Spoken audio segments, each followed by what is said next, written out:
नमस्कार विद्यार्थी मित्रांनो, आजचा आपला दुसरा पार्ट पा क्लासिफिकेशन ऑफ क्रॉप्स पा। आता पहिलं आपण पाहिलं होतं हिस्ट्री ऑफ ॲग्रिकल्चर, जे ॲग्रिकल्चरची सुरुवात कधी झाली, इंडियामध्ये ॲग्रिकल्चरची डेव्हलपमेंट कशा पद्धतीने झाली आणि त्याच्यानंतर ॲग्रिकल्चर म्हणजे नेमकी काय असतं ह्या पार्ट थोडासा आपण पाहिला होता। आजचा जो पार्ट असेल जो सगळ्यात इम्पॉर्टंट पार्ट आहे पा क्लासिफिकेशन ऑफ क्रॉप्स पा। कारण ॲग्रोनॉमी म्हटल्यानंतर आपल्याला सगळ्यात समोर पहिलं दिसतं ते म्हणजे फीड क्रॉप्स। मग हे जे क्रॉप्स असतील यांचं क्लासिफिकेशन कशा कशा पद्धतीने असतं, कशाच्या बेसिसवर असतं, या सगळ्या गोष्टी आपण या टॉपिकमध्ये कव्हर करणार आहेत। पण त्याच्या अगोदर हे सांगतो की हा जो क्लासिफिकेशन ऑफ क्रॉप्स हा जो टॉपिक असेल किंवा हा जो पॉईंट असेल हे थोडासा लेंदी पार्ट आहे पा। याचं कारण असं की हे जवळपास 3 तासाच्या आसपास याचं लेक्चर जातं, म्हणून आपण हे लेक्चर थोडंसं डिवाइड करतोय, पार्ट 1 पार्ट 2 अशा पार्टमध्ये आपण करणार आहे। कारण आपल्याला डेप्थमध्ये जाऊन सगळ्या गोष्टी माहीत असल्या पाहिजेत, अशा प्रकारेच आपण सगळ्या गोष्टी शिकतो। म्हणून एका तासात नाही तर मी एका तासात उरकवलं अशा गोष्टी मी करत नाही, ज्या बाकीकडे चालतात त्या आपण करत नाही। दुसरी गोष्ट, पाठीमागं काही हलणारं आपल्याला वीड दिसत नसेल, बऱ्याच जणांच्या स्लाइड्समध्ये त्या दिसतात पा। इथं आपल्याला हे असे बघायला आपण नाही आलेलो की नेमकी हे पाठीमागचं वीट आलं पाहिजे हे पाहिजे। सगळ्या ज्या एकदम स्लाइड्स जे असतील ते एकदम सिंपल बट सोबर असतील, फक्त कंटेंटवर लक्ष द्या, बाकीच्या गोष्टीवर लक्षच देऊ नका, ठीक आहे। तर हे जे तुमचं क्लासिफिकेशन ऑफ क्रॉप्स जे असेल पा याला आपण सुरुवात करतोय। ही जी सुरुवात करत असताना पहिलं ते म्हणजेच आपण थोडंसं ॲग्रोनॉमी हा जो सब्जेक्ट असेल याच्याविषयी आपण जाणून घेणार आहे पा की ॲग्रोनॉमी जे असेल पा ही ॲग्रोनॉमी नेमकी ॲग्रोनॉमी म्हणजे नेमकी काय, ॲग्रोनॉमीची डेफिनेशन काय असते, या सगळ्या गोष्टी आपण इथं थोडक्यात पाहणार आहे। कारण याच्यावर प्रश्न जास्त विचारत नाही ॲग्रोनॉमी कोणता वर्ड आहे काय वर्ड आहे। आता तुम्हाला मी अगोदरही सांगितलंय की तुमचे एक 10-15 सब्जेक्ट असतील, ते 10-15 सब्जेक्टमध्ये कोणता वर्ड जो असेल तो ग्रीक वर्ड आहे, त्याच्यानंतर तुमचा लॅटिन वर्ड आहे, असे क्वेश्चन्स आता येत नाही। हे एकदम चिल्लर क्वेश्चन्स झाले, हे आता प्रश्न विचारत नाही कोणता लॅटिन वर्ड आहे कोणता ग्रीक वर्ड आहे। तर बऱ्यापैकी मुलं लक्षात ठेवत असते ज्याच्या शेवटी वाय लागला असेल किंवा नॉमी असेल तर तो ग्रीक वर्ड असतो पा। ही ट्रिक लावली जाते, लावा तुम्ही बिंदास्त, आणि ते 99% किंवा 90% बरोबर आहे, तुम्ही ट्रिक लावा। परंतु माझं म्हणणं असं की ट्रिक कुठेही नका लावू, जे एकदम कन्फ्युजिंग पार्ट असेल तिथं लावा। तुम्ही शक्यतो 10-15 नावं असतील तेवढे ग्रीक वर्ड एकात लॅटिन वर्ड तेवढं लक्षात ठेवाल, काय अवघड नाही आहे। पण तसं पाहिलं तर याच्यावर काही क्वेश्चन्स विचारत नाही आहे। तर हे जे ॲग्रोनॉमी असेल पा हा ॲग्रोनॉमी वर्ड कोणता आहे, ग्रीक वर्ड आहे पा, हा काय ग्रीक वर्ड आहे। याच्यात दोन वर्ड आहे, एक म्हणजे ॲग्रॉस आणि दुसरा तुमचा आहे नॉमस। हे जे दोन वर्ड आहे पा, ॲग्रॉस म्हटल्यानंतर फील्ड आणि त्याच्यानंतर नॉमस म्हटल्यानंतर मॅनेज, टू मॅनेज। समजा आता तुमच्याकडे ही शेती पा, या शेतीमध्ये म्हणजेच तुम्ही काय करतात याच्यामध्ये क्रॉप्स लावतात, वेगवेगळे क्रॉप्स लावतात। पण हे क्रॉप्स लावण्याच्या अगोदर, या लावण्याच्या अगोदर तुम्ही सीझन पाहतात, कोणत्या सीझनमध्ये कुठलं क्रॉप लावायचं हे पाहतात। तेच क्रॉप का लावायचं, कारण तुम्ही मार्केट पण पाहतात, भाव पण चांगला भेटला पाहिजे, तुम्ही रेट पाहतात। त्याच्यानंतर तुम्ही या क्रॉपला फर्टिलायझर कोणत्या डेटला द्यायचं कोणत्या स्टेजला द्यायचं हे पाहतात, त्याची हार्वेस्टिंग कधी करायची हे तुम्ही पाहतात। त्याच्यानंतर तुम्ही हे पाहतात की त्याला वॉटर कधी द्यायचं म्हणजे इरिगेशन कधी दिलं पाहिजे हे तुम्ही पाहतात। म्हणजेच तुम्ही काय पाहतात तर इथं ते जे फील्ड असेल त्याच्यामध्ये लावलेलं जे क्रॉप असेल ह्या क्रॉपचं तुम्ही मॅनेजमेंट पाहतात, याचं काय करतात मॅनेजमेंट पाहतात आणि ते व्यवस्थित मॅनेज करतात। कशासाठी, मॅक्सिमम प्रोडक्शन घेण्यासाठी, मॅक्सिमम प्रोडक्शन घेण्यासाठी। आणि ॲग्रोनॉमी म्हणजे हेच आहे। ॲग्रोनॉमी म्हणजे काय तर जे काही तुम्ही फील्ड असेल त्या फील्डवर केलेले तुम्ही जे काही लाईव्हस्टॉक तुमचं क्रॉप्स जे असेल त्याचं जे मॅनेजमेंट असेल यालाच काय म्हटलं जातं, ॲग्रोनॉमी म्हटलं जातं। फील्डचं मॅनेजमेंट करणे म्हणजेच तुमचं काय असतं, ॲग्रोनॉमी असते पा। मग ह्याचे फादर, ह्या ॲग्रोनॉमीचे फादर जे असतील हे फादर कोण आहेत तर हे फादर आहे पीटर डिक्रिसेंजी। हे कोण आहेत, पीटर डिक्रिसेंजी। आता हे पण लक्षात ठेवा, ॲग्रोनॉमीमध्ये तुम्ही विडीसाईड कधी मारायचं हे पण ठरवता की नाही ठरवत। तर ॲग्रोनॉमीमध्ये फक्त एक असा गैरसमज आहे, फक्त फील्ड क्रॉप्स, ॲग्रोनॉमी म्हटलं की फील्ड क्रॉप्स तुमच्या डोळ्यासमोर येतात पा, फील्ड क्रॉप्सचं कल्टिवेशन करायचं। पण याच्यामध्ये तुम्ही विडीसाईड शिकतात, याच्यामध्ये तुम्ही वॉटरचं मॅनेजमेंट म्हणजे इरिगेशन शिकतात, याच्यामध्ये तुमचा जो फील्ड क्रॉप्स असतील ते पण येतात, म्हणजेच तुम्ही सॉईलचं मॅनेजमेंट आलं, म्हणजेच तुम्ही इथं वेगवेगळे सब्जेक्ट तसे शिकत असतात, म्हणजेच तुम्ही फील्डचं मॅनेजमेंट करत असतात. फक्त ॲग्रोनॉमी म्हटल्यानंतर फील्ड क्रॉप्स नाही, तर हे सुद्धा गोष्टी त्याच्यात इन्क्लूड आहेत, हे पण लक्षात ठेवा. मग हे जे असेल, ह्याचे फादर, ॲग्रोनॉमीचे फादर कोणाला समजला तर पीटर डिक्रिसेंजी. असे पण प्रश्न यायचे खूप कमी झालेत पा, की सॉईल सायन्सचे फादर कोण आहेत, ॲग्रोनॉमीचे फादर कोण आहेत, बॉटनीचे फादर कोण आहेत, अशा गोष्टी खूप कमी झालेत. एखाद्या वेळेस ते क्वेश्चन्स आपल्याला तसे दिसून जातात पा, आणि एखाद्या वेळेस इंटरव्ह्यूला विचारले तर विचारतील पा. आता हे झालं तुमचं काय, ॲग्रोनॉमी हा शब्द कुठून आला आणि ॲग्रोनॉमीचा अर्थ काय होता, डेफिनेशन. आता पीटर डिक्रिसेंजी सरांना याचं फादर म्हटलं तर का म्हटलं जातं फादर ऑफ ॲग्रोनॉमी पीटर डिक्रिसेंजीलाच का म्हटलं जातं, याचं कारण असं, ॲग्रिकल्चर हे 75व्या वर्षापासून सुरुवात झाली बिफोर ख्रिस्त पा. तेव्हापासून ॲग्रिकल्चर चालत आले, त्याच्यामध्ये भरपूर लोक तिथे ॲग्रिकल्चरसाठी योगदान दिलेलं असेल पा, असं नाही की योगदान दिलेलं नसेल. पीटर डिक्रिसेंजीच्या अगोदर पण ॲग्रिकल्चर होतं जन्माच्या, त्यांच्या अगोदर पण शेती सुरू होती, त्याच्यामध्ये काम करणारे पण लोक होते तिथं, पण तेव्हा कोणीतरी एखादं सायंटिस्ट म्हणून काम करत असेल. पण पीटर डिक्रिसेंजी हे जे असतील, यांनी बऱ्यापैकी त्यांनी जे ॲग्रिकल्चरमध्ये जे काम केले असेल, फील्ड क्रॉप्सबद्दलचे जे काम केले असतील, ते एका पुस्तकात त्यांनी वेगवेगळे लिटरेचर्स त्याच्यासाठी लिहिले, वेगवेगळे त्यांनी तिथं प्रयोग केले.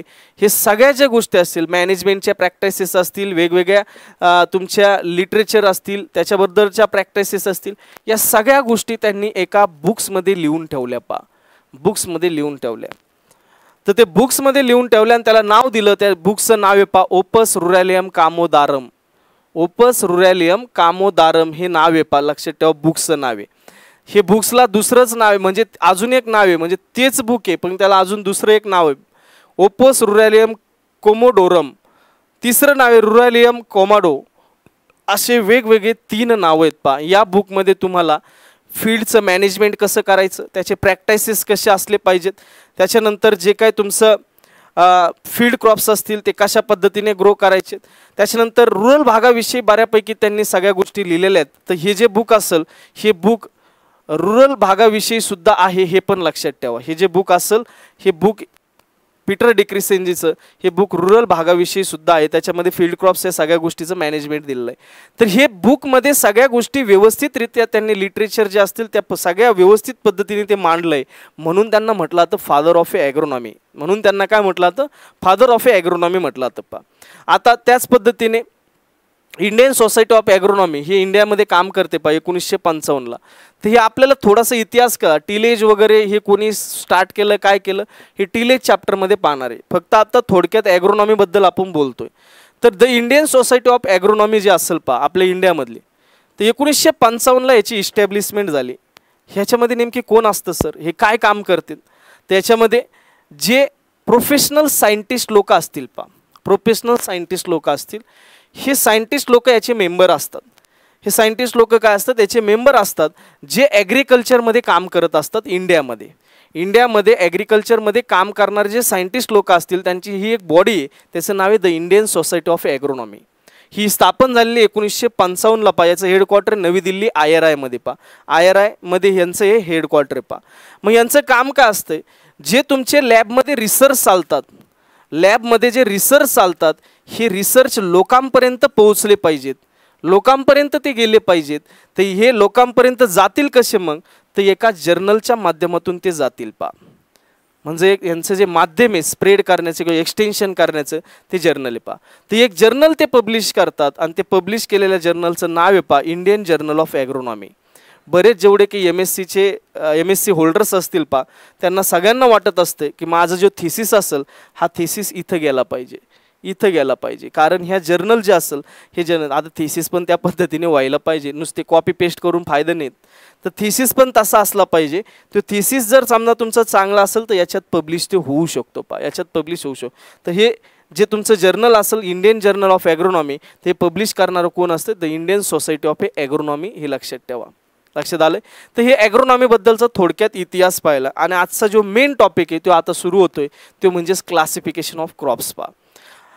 आता जे की क्लासिफिकेशन आपण पाहणार आहे, जे क्लासिफिकेशन ऑफ क्रॉप्स ज्याला म्हणतो पा, हे क्लासिफिकेशनची काय जरूरत पडली पा, क्लासिफिकेशन काय गरज आहे, याचं कारण असं पा, तुम्ही प्रत्येक गोष्टीमध्ये पाहतात क्लासिफिकेशन ही खूप महत्त्वाची गोष्ट समजली जाते.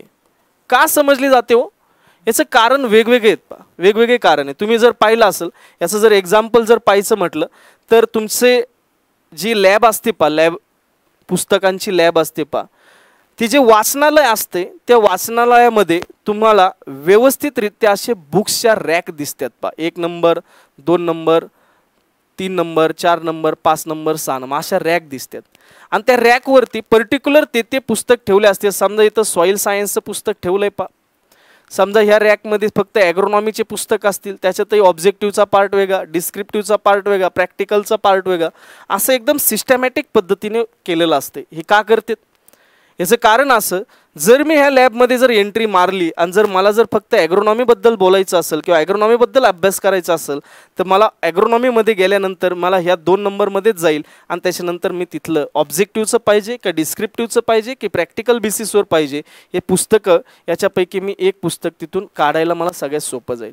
म्हणून हे सगळे क्लासिफिकेशन केलेले असतात. आज जगामध्ये खूप सारे क्रॉप्स आहेत पा, आज जगामध्ये खूप सारे क्रॉप्स आहेत. असे पण काही क्रॉप्स आहेत ज्याचा आजपर्यंत शोध लागलेला नाही, शोध लागायचा बाकी आहे, शोध लागायचा बाकी. मग ज्या वाईल्ड स्पेसीज असतात, मी तुम्हाला हिस्ट्रीमध्ये सांगितलं पा, ज्या वाईल्ड स्पेसीज असतात त्या वाईल्ड स्पेसीजला एका सिस्टमॅटिक पद्धतीने एक कॅटेगरीमध्ये इन्क्लूड केलं जातं. ते कशामध्ये, तर ते त्याच्यासाठी इम्पॉर्टंट असते क्लासिफिकेशन. म्हणून आज जेवढ्या काही आपल्या जगामध्ये आपल्याला माहीत असलेले जे क्रॉप्स असतील त्याला एका व्यवस्थित पद्धतीने एक सिस्टमॅटिक पद्धतीने आपण त्याला क्लासिफाय केलं आहे. आणि जेवढे काही प्लांट्स असतील ते सगळे प्लांट्स एका किंगडममध्ये व्यवस्थित सिस्टमॅटिकरित्या ठेवलेत. त्या किंगडमचं नाव आहे प्लांट किंगडम पा. त्या किंगडमचं नाव काय, प्लांट किंगडम. जगावरती जेवढे प्लांट्स असतील ते सगळे प्लांट या किंगडममध्ये येतात. आणि हे प्लांट या किंगडममध्ये येणारे जेवढे क्रॉप्स असतील, जेवढे काही प्लांट्स असतील ते सगळे डिव्हाइड या 5 कॅटेगरीमध्ये केलेले आहेत पा, या 5 कॅटेगरीमध्ये केलेले आहेत. तर ते 5 कॅटेगरी कोणत्या, तर पहिली कॅटेगरी अल्गी, दुसरी ब्रायोफाइट्स, तिसरी टेरोफाइट्स, चौथी जिम्नोस्पर्म आणि 5वी तुमची अँजिओस्पर्म पा. जे की अल्गी जे असेल ती सगळ्यात लोअर प्लांट्सची कॅटेगरी ओळखली जाते. लोअर प्लांट्स म्हटल्यानंतर काय, जे जास्त डेव्हलप नाही झालेले, त्यांच्याकडे वॅस्क्युलर बंडल वगैरे आपल्याला दिसत नाही आणि जे शक्यतो फक्त पाण्यामध्येच दिसतात, हे पाण्यामध्येच दिसतील असे जे प्लांट्स असतील म्हणून त्याला आपण म्हणतो लोअर प्लांट्स पा. म्हणून त्याला काय म्हणतो, लोअर प्लांट्स. त्याच्यामध्ये डेव्हलपमेंट त्या पद्धतीने झालेली नसते म्हणून त्याला लोअर प्लांट म्हटलं जातं. त्याच्यापेक्षा थोडी डेव्हलप ब्रायोफाइट्स असतात, त्याच्यापेक्षा डेव्हलप टेरिओफाइट्स, त्याच्यापेक्षा डेव्हलप जिम्नोस्पर्म कॅटेगरीमधले प्लांट्स असतील. त्याच्यानंतर सगळ्यात डेव्हलप मोस्ट ॲडव्हान्स प्लांट ज्याला हायर प्लांट्स म्हटलं जातं ते कुठं येतात, अँजिओस्पर्ममध्ये येतात. ते कोणत्या कॅटेगरीत येतात, अँजिओस्पर्म. जसे की आपले सगळे फील्ड क्रॉप्स, जेवढे फील्ड क्रॉप्स असतील, ऑल हायर प्लांट्स सगळीची सगळी कुठे आहेत, अँजिओस्पर्ममध्ये.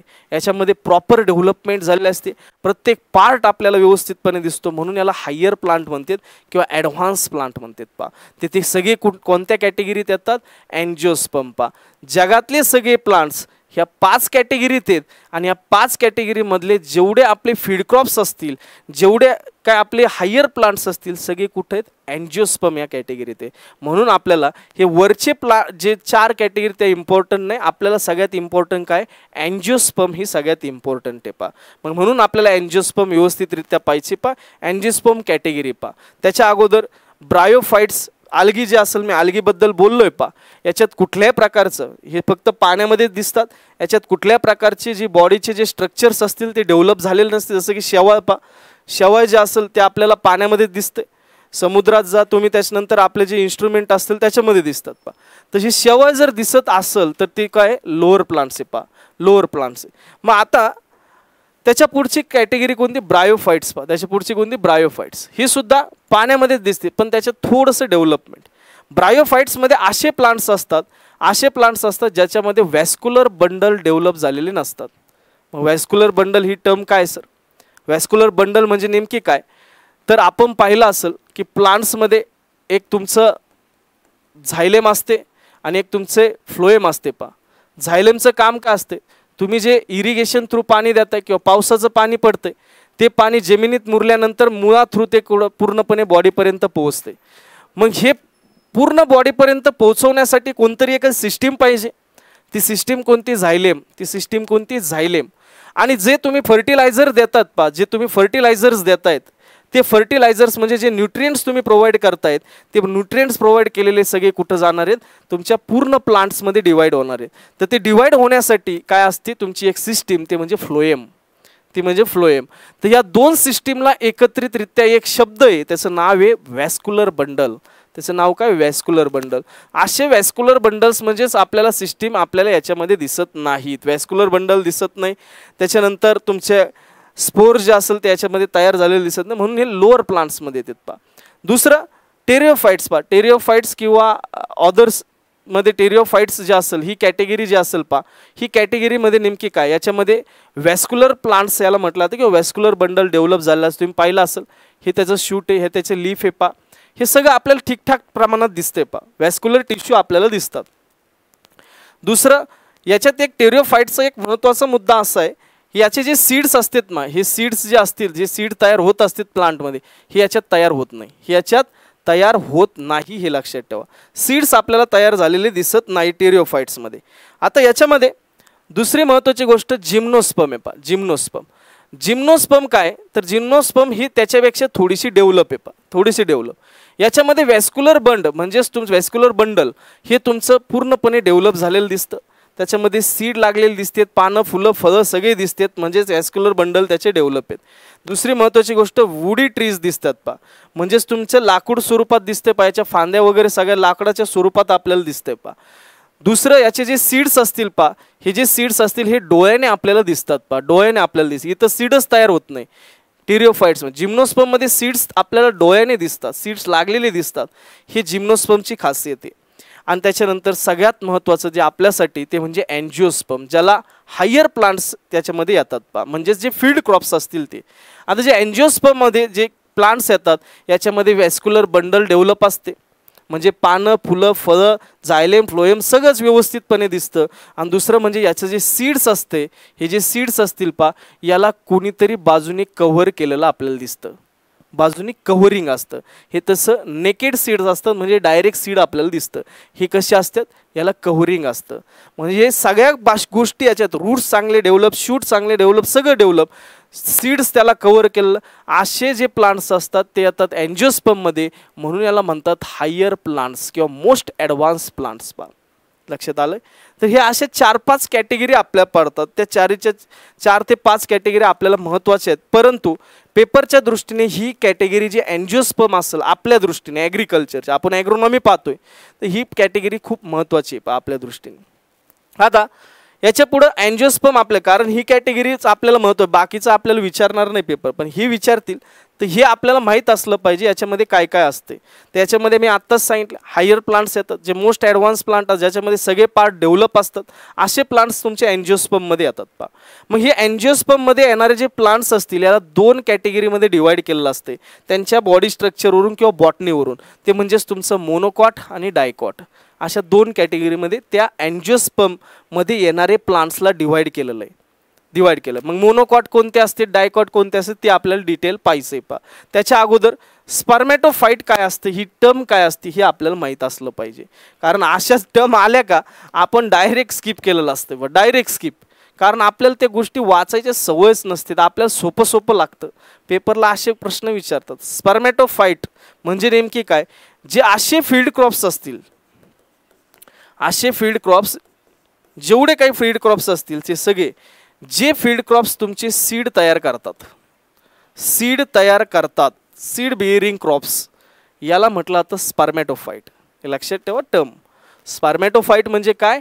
जे फील्ड क्रॉप्स असतील, जेवढे काही फील्ड, जे सीड्स तयार करतात त्याला काय म्हणते? स्पर्मॅटोफाइट म्हणतात पा. हे लक्षात ठेवा. ही एक वेगळी टर्म होती, ती मी इथं दिलेली पा.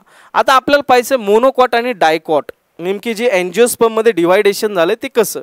जर एखाद्याने जर समजा तुम्हाला सांगितलं, सर तुम्ही हे प्लांट आहे, हे मोनोकॉट आहे की डायकॉट ओळखून दाखवा, तुमचं पहिली नजर कशावरती जाते? सीड. सर मला सीड पाहू द्या.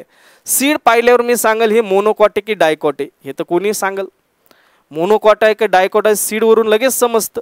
सीड जे असेल, जे जर दोन भागामध्ये डिवाइड होत असेल, जर कॉटलिडॉन 2 असतील तर डायकॉट 1 असेल तर मोनोकॉट, हे मी सांग.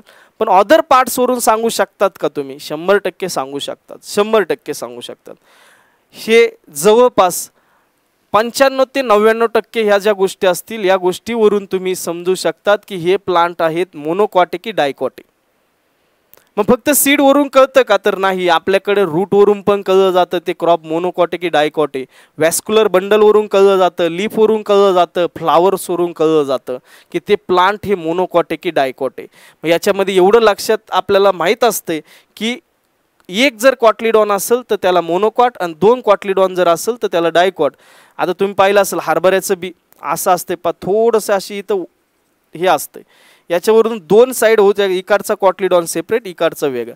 तुम्ही मकाचं कणीस पाहिलं असेल, मकामधले ग्रेन्स पा, हे असं असतो. ते ग्रेन्स डिवाइड होतो का 2 मध्ये? नाही होत, एकच कॉटलिडॉन असतो, तर ते मोनोकॉट. दुसरं तुम्ही रूटवरून पण ओळखू शकतात, रूटवरून पण ओळखू शकता. ज्या रूट सिस्टीम, ज्या क्रॉपची जर फायब्रस असेल, फायब्रस म्हणजे काय? एकदम अशी सुटसुटीत, म्हणजे एकदम वरती, जमिनीमध्ये खोलवर गेलेली नाहीये ती, अशी जर रूट सिस्टीम जर असेल तर ती असते मोनोकॉटची. जर अशी रूट सिस्टीम असेल ज्याला टॅप रूट सिस्टीम म्हटलं जातं, खोलवर त्याचे मुळं जातात, जसे की तूर असेल, कॉटन असेल, असे जे असतील हे मुळं जे असतील, हे मुळं असलेले क्रॉप्स हे कशात येतात? डायकॉटमध्ये येतात. हे लक्षात ठेवा, ज्याला आपण सोटूमूळ म्हणतो पा, सोटूमूळ मराठीतून. तर याच्यावरून पण तुम्ही कळू शकता तुम्हाला मोनोकॉट की डायकॉट. तुम्ही नंतर वॅस्क्युलर बंडलवरून सुद्धा कळू शकतात. आता याच्यासाठी तुम्हाला ते प्लांटचा खोड कापावं लागेल, कापल्यानंतर त्याचा जीव जाणारच आहे. तुम्हाला जर समजा पाहायचं असेल वॅस्क्युलर बंडलवरून ते मोनोकॉट की डायकॉट आहे, त्याच्या रूट्स ज्याच्या स्टेममधून तुम्हाला ते बाजूला करावं लागते स्टेम्स. आता ते स्पेसिस वॅस्क्युलर बंडलमध्ये मी आत्ताच सांगितलं, झायलेम आणि फ्लोएम ह्या 2 पार्टला बोललं जातं वॅस्क्युलर बंडल. यांची एक अरेंजमेंट एक सिस्टमॅटिक पद्धतीने असते. जर ती सिस्टमॅटिक पद्धतीने नसल, अशी स्कॅटरिंग झालेली असेल, कुठेही तुमचं असं स्कॅटरिंग असेल, तर समजायचं ते मोनोकॉट आहे. आणि जर एक रिंग शेपमध्ये जर तुमची वॅस्क्युलर बंडल जर त्याच्यात दिसले, तर समजायचं ते क्रॉप कसं आहे, तर ते क्रॉप आहे डायकॉट. ते क्रॉप कसं आहे? डायकॉट. त्याच्यानंतर लीफ, त्याच्यानंतर काय? लीफ. लीफमध्ये तुम्ही लीफवरून सुद्धा ओळखू शकतात की मोनोकॉट की डायकॉट आहे. मग लीफवरून कसं ओळखू शकतात? तुमचे जर लीपमध्ये जर असं पॅरलल जर वेन्स, असं वेन्स असतात माहिती ना, तुमचं हे लीफ हे पा, अशा ह्या वेन्स असतात पा. जर तुमचं हे असं लीप असेल, असं जर लीप असेल आणि त्याच्यावर अशा पॅरलल जर वेन्स असतील, तर समजायचं ते मोनोकॉट आहे. आणि जर समजा असं जर असेल, म्हणजे स्कॅटर झालेले जर समजा तुमच्या वेन्स असतील, तर समजायचं तुम्ही काय आहे? डायकॉट प्लांट आहे पा. आणि दुसरं म्हणजे फ्लावरवरून पण ओळखू शकतात. जर तुमच्या पेटल्स म्हणजे पाकळ्या, पेटल्स म्हणजे पाकळ्या पा, जर तुमचे हे फ्लावरमध्ये 3च्या मल्टिप्लिकेशनमध्ये जर पाकळ्या जर असतील, तर त्याला समजायचं मोनोकॉट प्लांट आहे. आणि जर समजा ते 3च्या मल्टिप्लिकेशनमध्ये पाकळ्या नसतील, 4-5 असतील, तर समजायचं डायकॉट आहे पा. तर काय समजायचं? डायकॉट आहे. तर अशा पद्धतीने तुम्ही डायरेक्टली पण ओळखू शकतात, काही प्रॉब्लेम नाही.